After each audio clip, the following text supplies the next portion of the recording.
Hello বন্ধুরা, আসসালামু আলাইকুম। কেমন আছেন আপনারা? আশা করি ভালো আছেন, সুস্থ আছেন সকলেই। আজ আমি আপনাদেরকে নিয়ে এসেছি নতুন একটি জায়গায়। জায়গাটি কোথায় তা আমি পরে বলবো, বিস্তারিত বলবো, সব জায়গা ঘুরে ঘুরে দেখাবো। তার আগে আপনারা নিজেরাই একটু দেখুন কেমন লাগছে ভিডিওতে জায়গাগুলো। আমার সঙ্গে থাকুন, আমি আপনাদেরকে সমস্ত ভিডিওটি সুন্দর করে দেখাবার চেষ্টা করব। তো চলুন এগিয়ে যাই সামনের দিকে।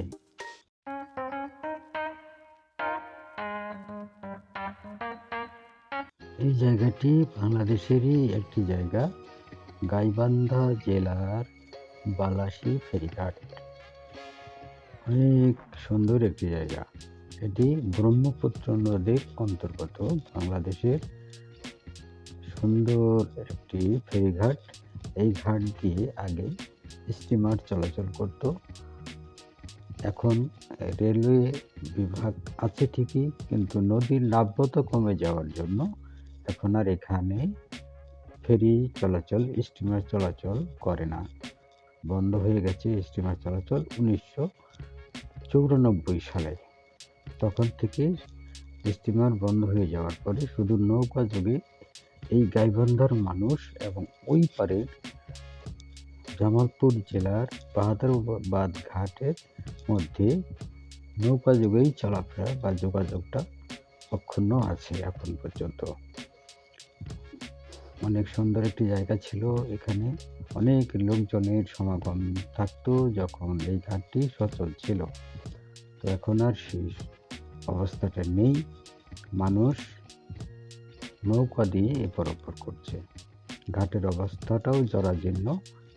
আর এখানে একটা টোল অফিস ছিল, সেটাও বন্ধ হয়ে গেছে এখন। টোল ঘরটি অনেক বড় একটা এরিয়ার মধ্যে, দুটো প্রজেক্ট আছে ওখানে। ওটাই আপনাদেরকে পরে দেখাচ্ছি। ভিতরে যাওয়া যায় না, বাইরে থেকে যতটুকু সম্ভব আমি আপনাদেরকে দেখাবার চেষ্টা করেছি। আপনারা অপেক্ষা করুন। এই যে ঘরটি দেখছেন, এটাই ছিল, এখানে নৌকা স্টিমার ভিড়ত। এখন স্টিমার নেই।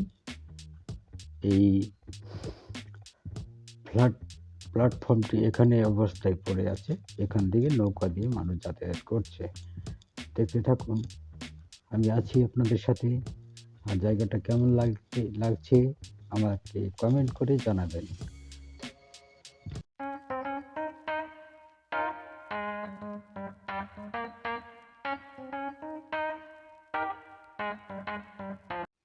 আমি অবশ্য ওই সময় প্রচণ্ড রোদের মধ্যে ছিলাম বলে ঠিকমতো ভিডিও করতে পারিনি। ভিডিওর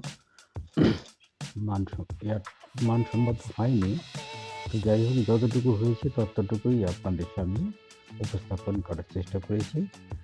আপনারা এতটুকুতেই বুঝতে পারবেন এখানকার নৈসর্গিক দৃশ্য, নদী, নৌকো সব কিছু মিলিয়ে মানুষের আনাগোনা।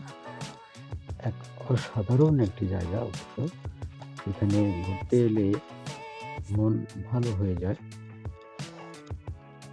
আমি আস্তে আস্তে ঘুরেছি, দেখিয়েছি যতটুকু পেরেছি। এই প্রজেক্টের ভিতরেই আছে টোল আদায়ের ঘর। আগে টোল আদায় হতো এখানে, স্টিমার থেকে টোল আদায় করা হতো। এখানে ভিতরে যাওয়ার কোনো বুদ্ধি এখন আর নেই। ওই সামনেই দেখতে পাচ্ছেন যে ঘরগুলো, ওটাই হচ্ছে টোল আদায়ের জন্য ওই ঘরগুলো ছিল। এখন আর সেগুলো সচল নেই, বন্ধ হয়ে গেছে। তো আমি অবশ্য যতটুকু বাইরে থেকে দেখেছি আমার কাছে অত্যন্ত ভালো লেগেছে। এটাই এই রাস্তা, এই রাস্তাটি এখানেই ছিল জমজমাট এক সময়ের জনবহুল এলাকা। দেখতে পাচ্ছেন বাংলাদেশ অভ্যন্তরীণ নৌ পরিবহন কর্তৃপক্ষ, বালাসী ফেরিঘাট, ফুলছড়ি, গাইবান্ধা। এই যে সেই টোল ঘরের সামনের অংশ এটি, কিন্তু ভিতরে যেতে পারবো না, গেট একদম বন্ধ হয়ে আছে। সেজন্য বাইরে থেকে যতটুকু পেরেছি আমি আপনাদেরকে দেখাবার চেষ্টা করেছি। এখনো নদী আগের মতো নেই, শুকিয়ে গেছে, একদম পানি নেই। যখন প্রচুর পরিমাণে পানি ছিল তখন এই ঘাটটি জমজমাট ছিল। এখন অবশ্য নদীর নাব্যতা ফিরিয়ে আনার জন্য চেষ্টা করা হচ্ছে, কিন্তু কিছুতেই কাজ হচ্ছে না।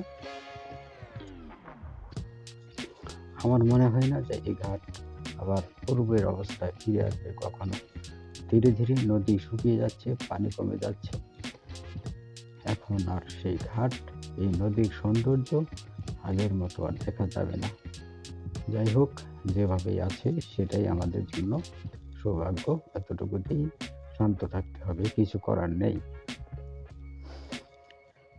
আমি ঘুরে ঘুরে দেখলাম, সবকিছু দেখে আপনাদেরকে দেখাবার জন্য একটু ভিডিও করে নিলাম।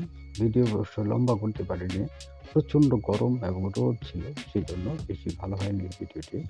তবুও চেষ্টা করেছি আমি কি দেখলাম সেটি আপনাদের সঙ্গে শেয়ার করার জন্য, ভাগাভাগি করার জন্য, আনন্দটা উপভোগ করার জন্য সবাই মিলে।